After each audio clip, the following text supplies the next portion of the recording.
السلام علیکم۔ آج میں آپ کو ایک لائف چینجنگ سٹوری سناؤں گی۔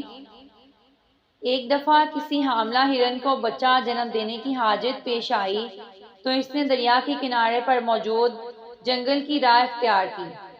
پھر یوں ہوا کہ اچانک موسم خراب ہو گیا اور آسمان سے بجلی گری تو جنگل میں آگ لگ گئی۔ گھبراہٹ میں ہرن نے جان بچانے کے لیے آس پاس دیکھا، ایک شکاری نشانہ باندھ رہا تھا۔ دوسری طرف دیکھا تو وہاں شیر کھڑا تھا۔ ہرن کو الجھن ہوئی کہ اس پھیلتی ہوئی آگ میں جل کر مرنا ہوگا یا دریا میں ڈوب کر جان دینی ہوگی، یا شکاری مار دے گا، یا پھر شیر اپنی بھوک مٹانے کے لیے نوالا بنائے گا۔ ہر سمت خطرہ ہی خطرہ ہے، فرار کی کوئی راہ نہیں ہے۔ اس وقت ہرن کے اختیار میں جو تھا اس نے وہ کرنے کا فیصلہ کیا، یعنی پیدائش پر توجہ مذکور کی۔ اس نے یہ نہیں سوچا کہ اب مجھے اس گھبراہٹ میں یا اس پریشانی میں جہاں چاروں طرف اس کی جان کو خطرہ ہے، اسے کس طرف بھاگنا ہے۔ اس نے اس چیز پہ فوکس کیا جو وہ کر سکتی ہے۔ اس نے اس پیدائش پہ توجہ مذکور کی اور اس بچے کو جنم دیا۔ پھر ایسا ہوا کہ شکاری نے نشانہ لگایا تو آسمان پر بجلی چمکی۔ اس کی آنکھیں اچانک بند ہو گئیں اور تیر شیر کو جا لگا۔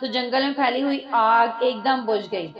ہرن کو اس کے خالق نے بچا لیا اور اس نے اپنے بچے کو جنم دے دیا۔ اس کہانی سے ہمیں یہ لیسن ملتا ہے کہ زندگی میں جب کبھی مشکلات اور مصائب چاروں طرف سے آپ کو گھیر لیں، کوئی راستہ نہ ملے، تو اس وقت وہ کام کریں جو آپ کے دائرہ اختیار میں ہے، جو آپ کر سکتے ہیں۔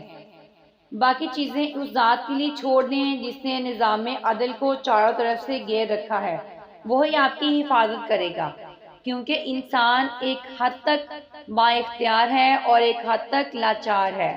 ایک چیز انسان کے اختیار میں ہے جو اس نے ہی کرنی ہے اور اس کو اسی کا صلہ ملنا ہے جس کی وہ کوشش کرے گا، اور ایک چیز اللہ رب العزت کے اختیار میں ہے، اگر وہ چاہے تو ہی انسان کر سکتا ہے، اگر وہ نہ چاہے تو کچھ بھی نہیں ہو سکتا۔ اس لیے مشکلات میں گھبرائیے مت، کیونکہ مشکلات اسی انسان کے لیے ہوتی ہیں جو اس کو برداشت کر سکتا ہے۔ ہمیں مشکل میں یہ کرنا ہے کہ اپنے حصے کا کام کرنا ہے، جو ہم کر سکتے ہیں وہ ہم نے کرنا ہے، اور باقی اللہ کی ذات پہ چھوڑ دیں، کیونکہ وہ ذات دیکھ رہی ہے کہ کس کے ساتھ کیا ہو رہا ہے اور کس کو کیسے سہارا دینا ہے، کس کی کیسے حفاظت کرنی ہے۔